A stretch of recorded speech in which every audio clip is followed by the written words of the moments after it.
Selamat bertemu kembali anak-anak di materi Mitra yang selanjutnya, yaitu bab 3 tentang klasifikasi materi. Nah, di klasifikasi materi ini saya akan membahas mengenai unsur, senyawa, dan campuran. Yang mungkin kalian baru pertama kali mendengar ini ya. Tetapi kali ini Pak Fitra akan menjelaskan sebegitu jelasnya supaya kalian bisa memahami klasifikasi materi ini ya. Baik, yang pertama kita akan membahas mengenai klasifikasi materi ini. Coba kalian lihat gambar yang ada di sini. Nah, di situ ada kunci, atau ada gunting, ada gembok, batu, dan kemudian ada air, botol. Nah, kalau kalian lihat gambar ini, apa yang ada dalam pemikiran kalian? Nah, ya, kunci, gembok, dan gunting itu terbuat dari bahan logam, ya logam. Nah, kemudian batu, ya kan, batu itu dari endapan di tanah, dan kemudian ada air ya. Jadi saya jelas itu ada benda padat, ada cair, dan logam ya, cair, padat, dan logam. Nah, pembentukannya apa saja ini, dari mana saja? Oke, akan Pak jelaskan satu persatu. Nah, yang pertama adalah kita akan membahas tentang unsur. Unsur adalah zat tunggal yang tidak dapat diuraikan lagi menjadi zat lain dengan reaksi kimia biasa. Jadi unsur, ada kata unsur itu adalah zat tunggal. Unsur, zat tunggal. Jadi setiap daripada benda yang ada di muka bumi itu ada unsur, ada unsurnya. Jadi apa itu namanya unsur yang melekat di dalamnya itu zat tunggal yang ada melekat di dalamnya. Di setiap benda itu ada di dalamnya itu yaitu unsur. Nah, kemudian dicampur dengan macam-macam sehingga terbentuklah benda itu ya anak ya. Nah, unsur dikelompokkan menjadi 3, yaitu tadi kalian bisa lihat gambarnya, yaitu logam. Kemudian logam itu terdiri dari putih mengkilap, titik lebur rendah, dan kemudian dapat menghantar arus listrik, jelas ya. Logam dapat menghantar arus listrik. Yang kemudian yang ketiga adalah yang dapat ditempa atau dibentuk. Nah, ini adalah unsur logam. Dapat menghantar kalor atau menghantar panas. Logam. Unsur-unsur semacam ini dapat ditemui seperti contohnya besi dan lain-lainnya. Nanti akan saya berikan contoh ya. Pada umumnya berupa zat padat. Umumnya itu padat. Logam padat. Ya, kalau cair berarti dia dipanaskan kemudian mencair. Tapi pada umumnya itu adalah padat. Nah, kalau mencair itu dipanaskan, seperti kalau misalnya kalian lihat besi ya atau baja mencair tapi itu panas, dalam kondisi panas itu mencair. Ya. Kalau dingin dia pasti padat, memadat. Nah, ini adalah contohnya. Contoh daripada unsur daripada logam. Ya, unsur daripada logam itu ada besi, ya toh, ada nikel, tembaga, seng, platina, emas, ya. Itu semuanya unsur-unsur yang ada di sini. Itu unsur-unsur yang ada di sini. Ini adalah pembentuk daripada logam. Ya, ada yang logam mulia, ada yang tidak mulia. Nah, kalau mulia itu artinya harganya juga mahal, memang dapat digunakan ya. Pemakaiannya itu jarang, pencariannya itu jarang, sehingga dia katakan mulia ya. Di bumi atau di lingkungan itu logam mulia itu sulit mencarinya, makanya dia harganya mahal. Seperti emas ya, mahal harganya ya. Kalau besi banyak ya, kalian ambil magnet kemudian taruh di tanah, setelah itu kamu geser-geser kan punya lengket semuanya. Nah, itu biji besi bisa diolah menjadi besi ya. Nah, contoh-contoh semacam ini itu banyak sekali ya di muka bumi, dan itu semuanya ditambang, artinya semuanya dicari di dalam bumi ya. Ada tembaga digunakan untuk kabel listrik dan macam-macam ya. Itu ada seng, platina, digunakan untuk knalpot mobil, macam-macam. Dan emas ini logam mulia ya. Ada flow, brom, dan yodium. Nah, ya, ini adalah unsur non logam. Nah, itu tidak mengkilap, penghantar listrik yang buruk, kemudian tidak dapat ditempa. ini adalah non logam. Nah, contohnya senyawa yodium digunakan sebagai antiseptik luka. Ya, kalau untuk betadine atau obat-obat yang lain itu ada unsur yodiumnya supaya untuk hasil antiseptik. Kemudian klor dicampur dengan pasta gigi, ya, menguatkan gigi. Di fluor, unsur fluor. Brom digunakan sebagai obat penenang saraf. Ya, ini adalah non logam. Semuanya memang didapatkan di muka bumi. Kemudian ada lagi silikon, itu semi logam yang memiliki sifat dianata logam dan bukan. Ya, jadi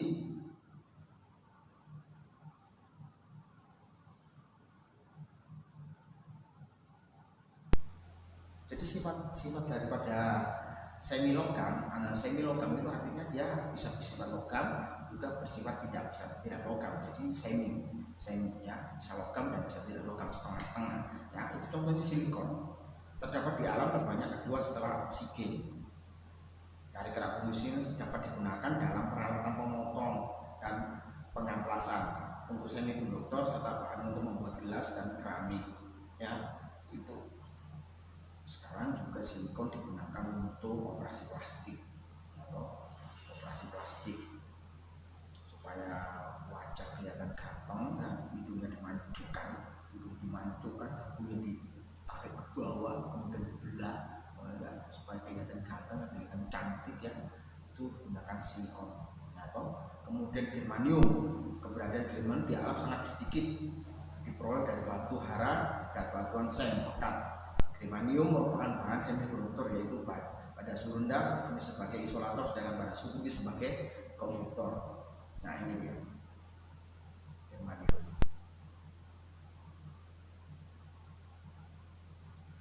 Berikutnya senyawa. Nah, senyawa dari beberapa unsur yang terbentuk melalui reaksi kimia. Ini sekarang kita buat tadi unsur. Nah, sekarang senyawa. Nah, senyawa ini adalah gabungan dari beberapa unsur. Ya, gabungan dari beberapa unsur membentuk senyawa kimia. Ya, kalau unsur tadi tunggal, sedangkan senyawa itu gabungan. Jadi senyawa-senyawa ini, unsur-unsur ini digabungkan maka menjadi satu senyawa namanya. Ya, apa itu? Senyawa memiliki sifat yang berbeda dengan unsur penyusunnya. Contoh H2O. H2O itu apa? Air. Air itu yang kita minum itu sudah campur ya. Ada oksigen, ya, atau ada hidrogen, macam-macam di dalamnya. H2O, ya. Gas sangat ringan, hidrogen sangat ringan dan mudah terbakar. Kemudian gas yang diperlukan tubuh, ya, oksigen, gas yang diperlukan tubuh itu H2O. H2O itu air, ya. Kemudian NaCl, natrium klorida, memiliki sifat logam yang ringan. Kemudian gas beracun. Nah, NaCl mineral yang sangat dibutuhkan oleh tubuh, ya. Nah, ini adalah contoh-contoh. Nah, aspirin, magnesia hidroksida, asam klorida, natrium klorida, NaCl itu, ya, itu digunakan untuk apa? Ya, digunakan untuk apa? Macam-macam di sini. Contoh misalnya tadi NaCl atau natrium klorida itu garam dapur, ya. Gunakan untuk apa? Untuk perasa makanan, ya, digunakan untuk cat nyuci dalam tubuh, semua digunakan dalam tubuh, ya, garam. Terus kemudian natrium hidroksida, NaO pengering. Terus kemudian sukrosa, pemanis buatan. Kalau kalian minum misalnya kalian beli ke supermarket, ada minuman yang buka kulkasnya itu, kemudian minum, kalian rasa dingin, seger, manis gitu, ya, itu ada sukrosanya, ya, ya, itu ada sukrosa. Kamu baca di situ ada sukrosa. Kemudian ada asam sulfat, pengisi air, aki, ya, asam klorida, HCl, pembersih pantai, ya. Terus kemudian aspirin, mengurangi rasa sakit, urea untuk popok, ya, banyak macam-macamnya. Nah, terus kemudian ada lagi asam asetat untuk cuka makanan. Asam asetat untuk cuka makanan itu adalah bahan kimia. Wacuk gitu, ya.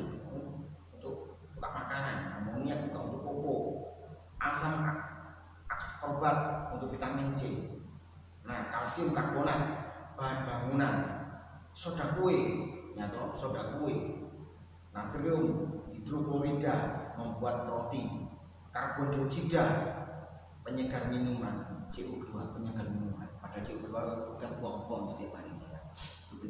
Nah, ini adalah beberapa contoh senyawa yang ada di lingkungan kita yang memang dikonsumsi oleh manusia. Ingat, mengkonsumsi bahan kimia semacam ini, senyawa semacam ini itu bahaya, tidak apa-apa, cuman jangan berlebihan, ya toh. Kamu minum minuman dingin rasa-rasa itu ya ada, maaf, ada apa namanya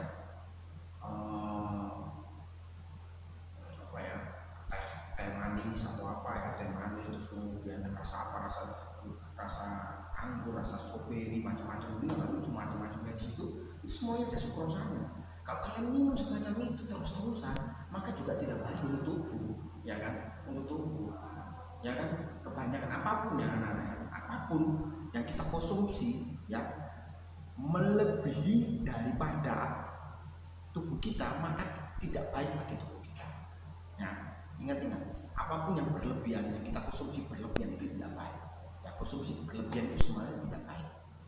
Ya, lihat HP berlebihan juga tidak baik. Nah, itu contohnya. Ya, apapun yang dikonsumsi berlebihan itu tidak baik. Jelas ya, anak-anak ya. Berikutnya adalah campuran. Nah, dari campuran ini berasal daripada senyawa itu digabung menjadi satu, maka menjadi namanya campuran. Ya, campuran. Jadi pada gabungan ada beberapa zat dengan perbandingan tidak tetap tanpa melalui reaksi kimia dicampur, ya, campur. Nah, jadi bergabung tanpa reaksi kimia, tanpa dipaksakan untuk dicampur, enggak, tapi sudah di dalamnya sudah tercampur sendiri. Itu namanya campuran. Ya, contohnya itu terbentuk tanpa melalui reaksi kimia. Ya, itu campuran. Kalau senyawa terbentuk dengan reaksi kimia, itu perbedaannya. Perbandingan massa unsur senyawa tidak tetap, sedangkan perbandingan massa unsur tetap. Tersusun dari beberapa unsur, beberapa senyawa, dan tersusun dari beberapa unsur saja itu senyawa. Nah, itu perbandingan yang ada di sini itu campuran dan senyawa. Ya, senyawa. Jadi campuran, kalau kalian definisikan, itu adalah gabungan dari beberapa zat bermacam-macam zat. Ya, ya itu, tapi secara tidak sengaja. Nah, kemudian, ini adalah perbedaan antara campuran homogen dan campuran heterogen. Ya, contohnya kita ada kalau kalian nanti coba ya ada tanah dan gula pasir. 2 buah gelas sendok makan air dan gula pasir. Tuangkan air ke dalam gelas pertama, kedua jumlahnya bersama. Masukkan 2 sendok makan gula pasir ke dalam gelas pertama, masukkan 2 sendok makan tanah ke dalam keduanya. Perhatikan, jika kita diudah sama-sama, nanti apa yang terjadi? Nah, dengan saat kemudian amati perbandingannya. Apakah kesimpulan dari percobaan ini? Nah, nanti kalian akan coba ya. Ada tanah, masukkan ke dalam gelas, kemudian gula pasir, kamu campurkan, kamu udah. Apa yang terjadi keduanya ini? Nah, ini adalah homogen dan tidak homogen atau heterogen. Sehingga diperoleh campuran homogen itu apa? Adalah campuran antara 2 zat atau lebih yang partikel tidak dapat dibedakan lagi. Disebut juga dengan larutan. Ya, campuran homogen. Ya, jadi partikel penyusunnya tidak dapat dibedakan lagi. Itu disebut juga dengan larutan. Dan partikelnya kecil sekali, tidak bisa diamati. Ya.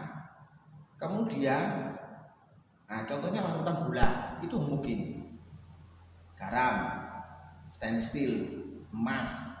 Nah, emas itu kenapa kok kalau emas di aslinya itu lembek, lembek. Tapi kalau sudah dicampur maka menjadi keras dan dipakai untuk perhiasan-perhiasan itu dicampur. Campuran gas. Nah, sekarang campuran heterogen. Apa itu campuran heterogen? Campuran 2 macam zat atau lebih yang partikelnya masih dapat dibedakan satu dengan yang lain, masih bisa dibedakan kalau partikelnya. Ya, contohnya tanah. Kalau tanah diudah sama gula yang diudah tadi, itu bisa masih ada larutannya tanahnya. Ya, kalau kalian udah nanti tanah yang kalian udah airnya hitam, tapi di dalam bawahnya masih ada larutan tanahnya. Kalau gula kamu udah itu sudah kamu udah, kemudian ada larutan gulanya, tidak ada.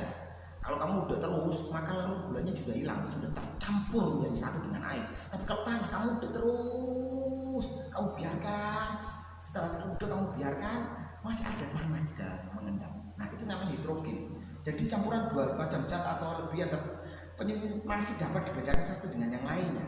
Itu contohnya adalah tanah, air sungai, makanan, minuman, air laut. Nah itu bisa dibedakan, ya. Adonan kue, ya. Air dan minyak, nah, air dan minyak mesti dapat dibedakan. Dia nggak bisa menyatu, ya, nggak bisa menyatu. Nah, campuran hidrogen dibagi menjadi dua, yaitu koloid. Partikelnya hanya dapat dilihat dengan mikroskop ultra, sedangkan nah ini dusu, asap, kabut, agar-agar, ya itu koloid, kental, ya, koloid itu kental, ya, atau padat, agak padat gitu ya, agak padat ya, ya itu. Kemudian suspensi, partikelnya bisa dilihat dengan mikroskop biasa, ya, ini ukuran contoh minyak air keruh, air kapur, nah itu bisa dilihat. Maksudnya partikelnya itu nggak bisa dilihat dengan mata. Kalau perbedaannya bisa dilihat dengan mata, tapi kalau partikel kecil-kecilnya itu nggak bisa dibedakan, ya, nggak bisa dibedakan. Suspensi, jadi minyak dengan air keruh itu bisa dilihat ya perbedaannya, perbandingannya. Air kapur, ini kapur di bawah, airnya di atas, itu kelihatannya, ya, itu suspensi. Tadi Pak, kalau poli tadi kental-kental ya, susu, asap, terus padat-padat itu kabut, ya itu ya. Nah sekarang ada pertanyaan, coba kamu lihat, ada pertanyaan ini nggak usah dijawab, kalian buat latihan aja. Silahkan cara penulisan unsur yang berikut ini ya. Apakah lambang unsur berikut ini? Ya, apakah nama unsur di lambang berikut ini dan bagaimana rumus kimia pada gula pasir? Nah soal-soal ini nanti kalian contoh, ini nggak usah ditulis, nanti Pak Pitra akan jelas. Kalian bisa ambil di Google Classroom Pak Pitra ya. Soal ini dapat kalian ambil di Google Classroom Pak Pitra ya, bisa kamu ambil di situ ya buat latihan ya. Nah ini juga sama, nanti kalian bisa ambil di Google Classroom ya anak ya. Nah demikian anak untuk pertemuan kita pada pagi hari ini. Semoga pertemuan kita pada pagi hari ini dapat menambah wawasan kalian, semakin mengerti bahwa di luar sana, di alam kita ini, bahwa materi-materi itu bisa dapat dibeda-bedakan, dapat diklasifikasikannya unsur, senyawa dan campuran. Ya, semoga kalian dapat memahami dan nanti akan Pak Peter beri rangkuman supaya kalian lebih jelas lagi. Kalau lihat videonya mungkin kurang jelas, tapi kalau dari rangkuman kalian bisa baca.